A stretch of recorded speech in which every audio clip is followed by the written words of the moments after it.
Hello दोस्तों, मैं नवीन विद्राणा। आज हम पॉलिटी की सीरीज को आगे बढ़ाएंगे। कल वाला क्वेश्चन है, कल होमवर्क के लिए आपको दिया था, निवारक निरोध अधिनियम ने किस अधिकार को सीमित किया है।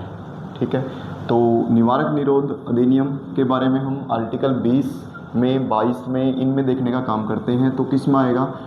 स्वतंत्रता का अधिकार भी। ठीक है, आर्टिकल 19 से 22 के बारे में, 19 से 22 तक हम किस में पढ़ते हैं? स्वतंत्रता के अधिकार के रूप में पढ़ते हैं। ठीक है, तो समानता किस में है? 14 से 18 में। ठीक है, संपत्ति का अधिकार किस आर्टिकल में था?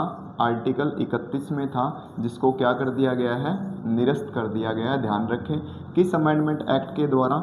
44वां कॉन्स्टिट्यूशन अमेंडमेंट एक्ट 1978 के तहत इसको क्या कर दिया है? निरस्त कर दिया गया है। शिक्षा का अधिकार वैसे आर्टिकल 21A है, जो 86वें संविधान संशोधन 2002 में जोड़ा गया था वे। ठीक है, नेक्स्ट क्वेश्चन की तरफ बढ़ते हैं।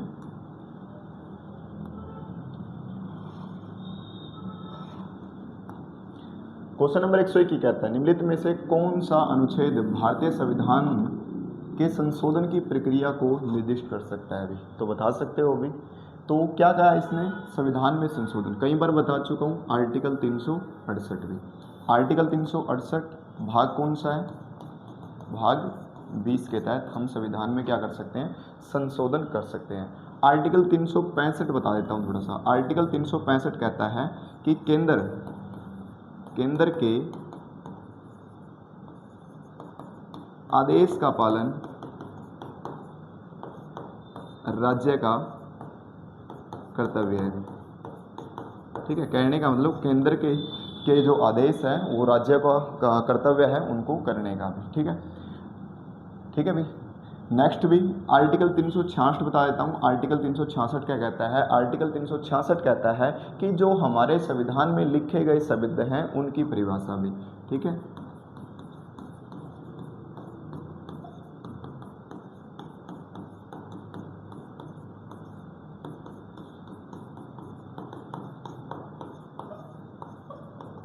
ठीक है। नेक्स्ट क्वेश्चन की तरफ बढ़ते हैं। क्वेश्चन नंबर 122 क्या कहता है? क्वेश्चन नंबर 122 कहता है कि भारत की स्वतंत्रता के बाद लोकसभा के पहले अध्यक्ष कौन थे? बता सकते हो इस क्वेश्चन का आंसर?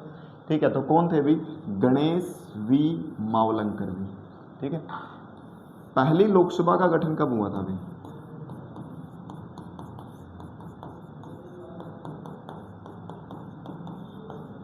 1952 में भी। ठीक है, यदि मैं मीरा कुमारी की बात करूं तो ध्यान रखें, मीरा कुमारी पहली महिला लोकसभा अध्यक्ष है भी। पहली महिला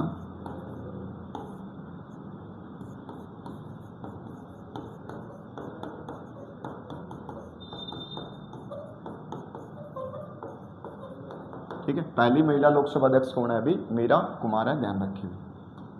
नेक्स्ट क्वेश्चन की तरफ बढ़ते हैं। अभी लोकसभा के अंदर मैंने बताया था कुल सीटें 550 होती हैं। पहले कितनी होती थी? 552।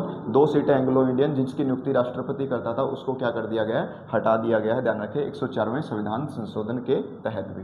नेक्स्ट क्वेश्चन की तरफ बढ़ते हैं। क्वेश्चन नंबर 123 क्या कहता है? संविधान सभा की अंतिम बैठक कब हुई थी? मैंने संविधान सभा की पहली बैठक बताई थी 9 दिसंबर 1946 को भी। आज पूछा गया हमसे संविधान सभा की अंतिम बैठक कौन हुई थी? तो उस समय भारत के राष्ट्रपति कौन बनते हैं? डॉक्टर राजेंद्र प्रसाद बनते हैं। तो कब हुई थी भी संविधान सभा की अंतिम बैठक? ठीक है, 24 जनवरी 1950 को हुई थी। पहली बैठक कब बनी थी भी? पहली बैठक कब? 9 दिसंबर 1946। जिसके अध्यक्ष कौन थे भी? सच्चिदानंद सिन्हा।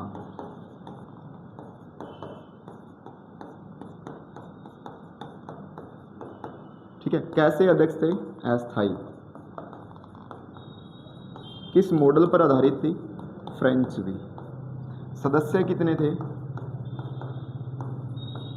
217 में।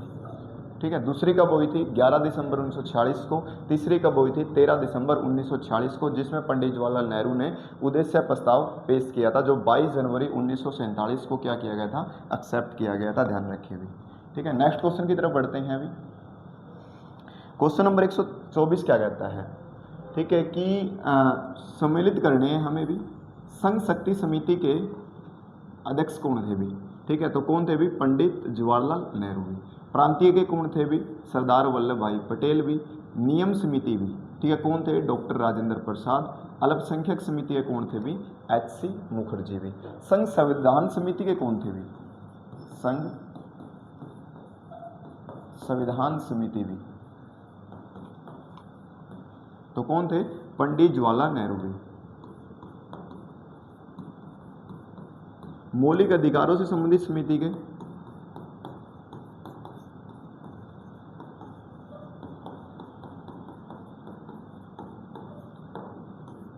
सरदार वल्लभ भाई पटेल भी।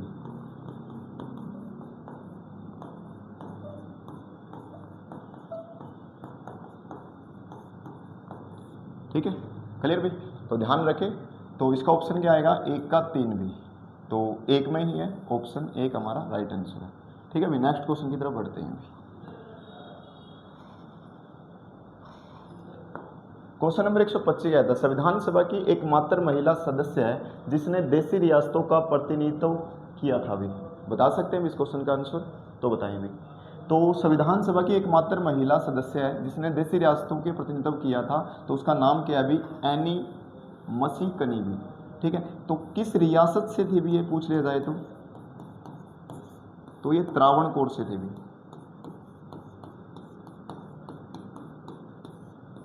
क्लियर भी, ध्यान रखें।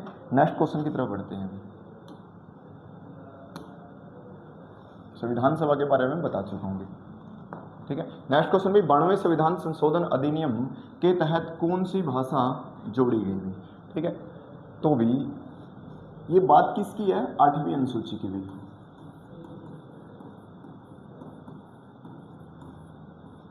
जिसमें 22 भाषाओं का वर्णन है। कौन कौन सी भाषा है अभी,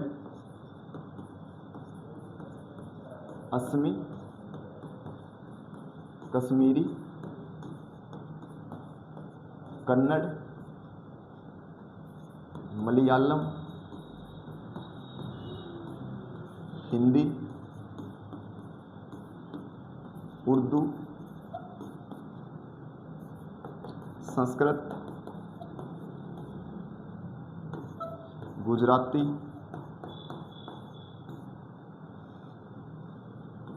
मराठी भी, पंजाबी, तेलुगु, तमिल, बंगाली भी। ठीक है, और 14वीं कौन सी है अभी, ओडिया। ठीक है, तो 14 हमारे संविधान में पहले ही थे भी। ठीक है, उसके बाद क्या किए थे भी, कॉन्स्टिट्यूशन अमेंडमेंट एक्ट हुआ था भी, 21वां कॉन्स्टिट्यूशन अमेंडमेंट एक्ट हुआ था। ठीक है, कब हुआ, 1967 में भी। एक लैंग्वेज जोड़ी गई जिसका नाम क्या था भी, सिंधी लैंग्वेज भी। कौन सी लैंग्वेज जोड़ी गई भी, सिंधी लैंग्वेज। ठीक है, नेक्स्ट कॉन्स्टिट्यूशन अमेंडमेंट एक्ट हुआ, 71वां कॉन्स्टिट्यूशन अमेंडमेंट एक्ट हुआ भी। कब हुआ, 1992 में। इसमें 3 लैंग्वेज जोड़ी गई, नेपाली, कोंकणी और मणिपुरी। ठीक है, और नेक्स्ट हुआ अभी 71वां संविधान संशोधन होने के बाद हुआ 92वां कॉन्स्टिट्यूशन अमेंडमेंट एक्ट भी। कब हुआ, 2003 में भी। इसमें 4 लैंग्वेज जोड़ी गई। कौन कौन सी, मैथिली, बोडो, डोंगरी और संथाली भी। ठीक है, ये 4 लैंग्वेज जोड़ी गई थी। तो हमारे संविधान में टोटल, ठीक है, 22 भाषाओं का वर्णन है। स्टार्टिंग में हमारे संविधान में 14 भाषाओं का वर्णन था, बाद में ये 8 लैंग्वेज जोड़ी गई थी भी। ठीक है, तो 92वें संविधान संशोधन अधिनियम के तहत कौन सी लैंग्वेज जोड़ी गई है, तो मैंने अभी बताया 92वें संविधान के साथ मैथिली, बोडो, डोंगरी, संथाली भी। तो कौन सी भी, मैथिली इसका राइट आंसर है भी। ठीक है, नेक्स्ट क्वेश्चन की तरफ बढ़ते हैं अभी। क्वेश्चन नंबर 127 क्या कहता है अभी, भारत के संविधान की उद्देशिका में निम्नलिखित शब्दावली जिस अनुक्रम में दी गई है वह है। बता सकते हो भी। ठीक है, देखो भी, पहला है विचार, अभिव्यक्ति, विश्वास, उपासना। नहीं भी, पहले विचार अभिव्यक्ति जरूर है, विश्वास भी है, परंतु धर्म उपासना से पहले आएगा भी। ठीक है, ये नहीं है, विचार अभिव्यक्ति, विश्वास, धर्म और उपासना, तो ऑप्शन सी इसका राइट है भी। प्रस्तावना की बात मैं बता चुका हूँ, ठीक है। एक बार कॉन्स्टिट्यूशन अमेंडमेंट एक्ट हुआ है, कब हुआ? 42वां 1976 में, 3 शब्द जोड़े गए, अखंडता, समाजवादी और पंथ निरपेक्ष भी, ठीक है। क्लियर भी? ये मैंने बता रखे हैं अभी। मैंने बताया था 3 प्रकार के न्याय हैं, सामाजिक, आर्थिक और राजनीतिक, जो हमने रूस की क्रांति से लिए थे भी, ध्यान रखे भी, ठीक है। नेक्स्ट क्वेश्चन की तरफ बढ़ते हैं। क्वेश्चन नंबर 128 क्या कहता है अभी? क्वेश्चन नंबर 128 कहता है निम्नलिखित में से कौन सा एक मूल अधिकार केवल भारतीयों को दिया गया है अभी, ठीक है। तो मूल अधिकार भारतीयों कौन कौन से दिए गए हैं? आर्टिकल 15, आर्टिकल 16, आर्टिकल 19, आर्टिकल 29 और आर्टिकल 30, ठीक है। तो आर्टिकल कौन सा है इसमें देखते हैं। तो कौन सा मूल अधिकार केवल भारतीयों को दिया गया अभी? वाक स्वतंत्रता एवं अभिव्यक्ति की स्वतंत्रता, मैं बता चुका हूँ। आर्टिकल 19 कहता है वाक एवं अभिव्यक्ति की आज़ादी, जिसमें हमें बोलने का अधिकार होता है अभी, ठीक है। तो क्लियर है भाई।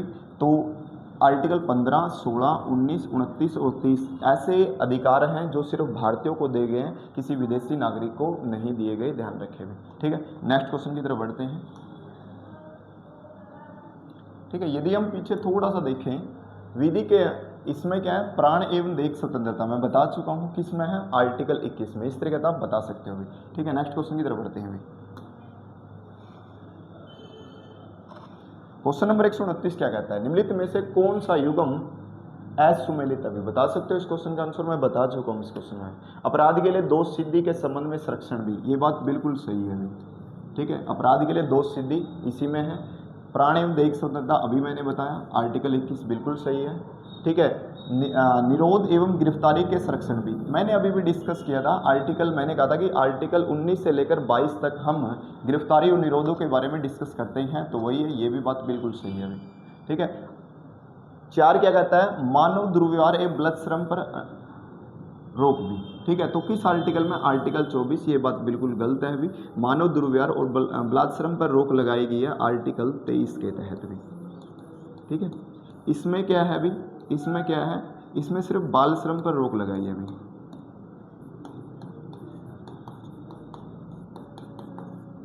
ठीक है। कोई इससे संबंधित पूछ ले, कारखाना एक्ट कब आया था?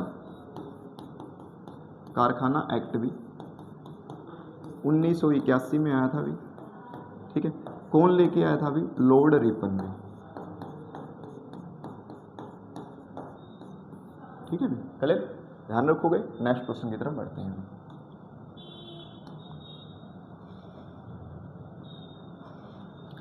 क्वेश्चन नंबर 130 क्या कहता है? संविधान के अनुच्छेद 25 में कौन सा अधिकार अनुसूचित किया गया है अभी, ठीक है। तो ध्यान रखें, 25 भी बता चुका हूं 25 के बारे में, ठीक है। देखो भी, समानता का अधिकार किस में है? 14 से 18 बताया था अभी मैंने, ठीक है। सांस्कृतिक एवं शिक्षा का अधिकार किस में है? आर्टिकल 29 और 30 में भी, ठीक है, बता चुका हूं अभी, ठीक है। संवैधानिक उपचारों का अधिकार किस में है? आर्टिकल 32 में भी, ये भी बता चुका हूं, ठीक है। तो धार्मिक स्वतंत्रता का अधिकार हमारा आर्टिकल 25 से आर्टिकल 28 तक वर्णन हमें इसके बारे में देखने को मिलता है, ठीक है। नेक्स्ट क्वेश्चन की तरफ हम बढ़ते हैं।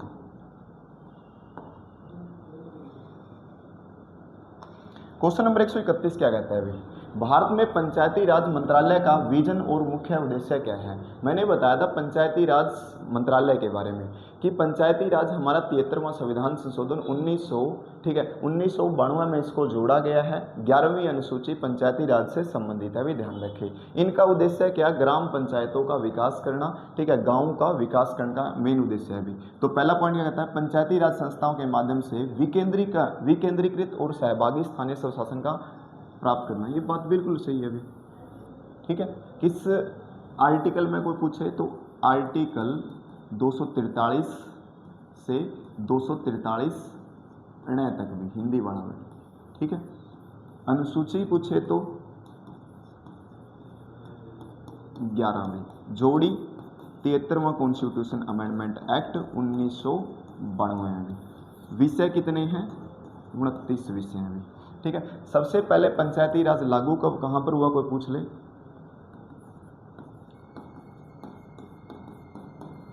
ठीक है, नागौर के अंदर भी। नागौर कहाँ पर है, राजस्थान भी। कब लागू हुआ, 2 अक्टूबर 1959 को भी। ठीक है, सबसे पहले लागू हुआ था, ध्यान रखिए। ठीक है, नेक्स्ट क्वेश्चन की तरफ हैं। इस समय भारत के प्रधानमंत्री कौन थे, पीएम कौन थे, पंडित जवाहरलाल नेहरू भी। जवाहरलाल नेहरू भी। ठीक है, नेक्स्ट क्वेश्चन की तरफ बढ़ते हैं। क्वेश्चन नंबर 132 क्या कहता है अभी। क्वेश्चन नंबर 132 कहता है भारत में किस राज्य के मुख्यमंत्री की नियुक्ति, भारत में किसी राज्य के मुख्यमंत्री की नियुक्ति करने का अधिकार किसके पास है भी। ठीक है, इसके बारे में कई बार बता चुका हूं, किसके पास है, राज्य के राज्यपाल के पास होती है। किस आर्टिकल के तहत आती है, आर्टिकल 164 के तहत होती है। ठीक है, भारत का एक राज्यपाल होगा।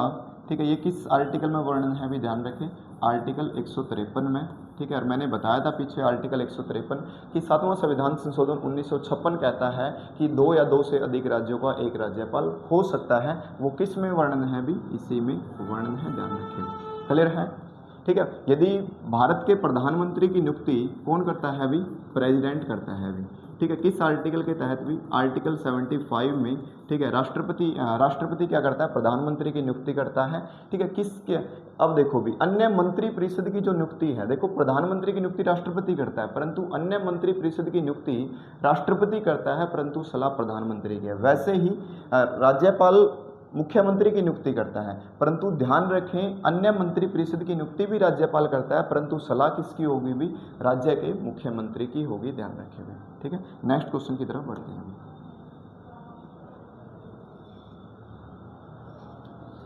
क्वेश्चन नंबर 133 क्या कहता है अभी, भारत के सर्वोच्च न्यायालय में मुख्य न्यायाधीश सहित स्वीकृत न्यायाधीशों की संख्या कितनी है अभी। ठीक है, तो 2019 में कितनी की गई थी भी, 2019 में कितनी की गई थी, 34 की गई थी भी। इस क्वेश्चन के हिसाब से एसएससी फेस 13 के हिसाब से 2025 के हिसाब से इसका आंसर कितना आएगा, 34 आएगा। वर्तमान में ये किस आर्टिकल में एक्ट हुआ है भी, ध्यान रखें, किस में संशोधन किया गया है। ठीक है, 1956 का जो संविधान संशोधन है, 1956 में जो संविधान संशोधन था उसमें इसमें संशोधन किया गया है, ध्यान रखें। ठीक है, कब किया था, 2019 में। अब दोबारा से 2026 में संशोधन किया गया है और ये संख्या कितनी बढ़ा दी है, 37+1 कर दी है, ध्यान रखिए भी। ठीक है, स्टार्टिंग में यदि मैं बात करूं, जब भारत स्वतंत्र हुआ 1952 में, जब राज्य पुनर्गठन आयोग आया, तो उस समय कितने थे भी, 1+7 थे भी। ठीक है, मुख्य न्यायाधीश कौन थे भी, ठीक है, हीरालाल जे.के. कानिया भी। ठीक, कौन थे, हीरालाल जे.के. कानिया भी। ठीक है, मैंने बताया था कि स्थापना 1773 के रेगुलेटिंग एक्ट के तहत हुई थी भारत के अंदर भी। कब हुई थी, 1774 में भी। ठीक है, कहाँ पर हुई थी, कलकत्ता में भी। तो उस समय कितने जज थे भी, 1+3 थे, ध्यान रखिए। ठीक है, वर्तमान में 37+1 हो चुके हैं, ध्यान रखिए। ठीक है, नेक्स्ट क्वेश्चन की तरफ बढ़ते हैं। क्वेश्चन नंबर 134 क्या कहता है अभी। ठीक है, क्वेश्चन नंबर 134 कहता है कि भारत में राज्यपालों की नियुक्ति का प्रावधान किस अनुच्छेद में किया गया है अभी। ठीक है, आप इस क्वेश्चन का आंसर बता सकते हो अभी। ठीक है, एक सेकेंड में। ठीक है, आज का ये हमारा लास्ट क्वेश्चन है अभी। राज्यपाल की नियुक्ति का प्रावधान किस अनुच्छेद में किया गया है, आर्टिकल 155 में किया गया, ध्यान रखें। राष्ट्रपति नियुक्ति करता है भी, नियुक्ति कौन करता है, प्रेसिडेंट भी। कितने साल खातर भी, 5 साल के लिए। तो हम कह सकते हैं राज्यपाल का कार्यकाल कितना होता है अभी, 5 साल का होता है अभी। ठीक है, ध्यान रखें। ठीक है, तो आज के लिए इतना ही, मिलते हैं कल, धन्यवाद।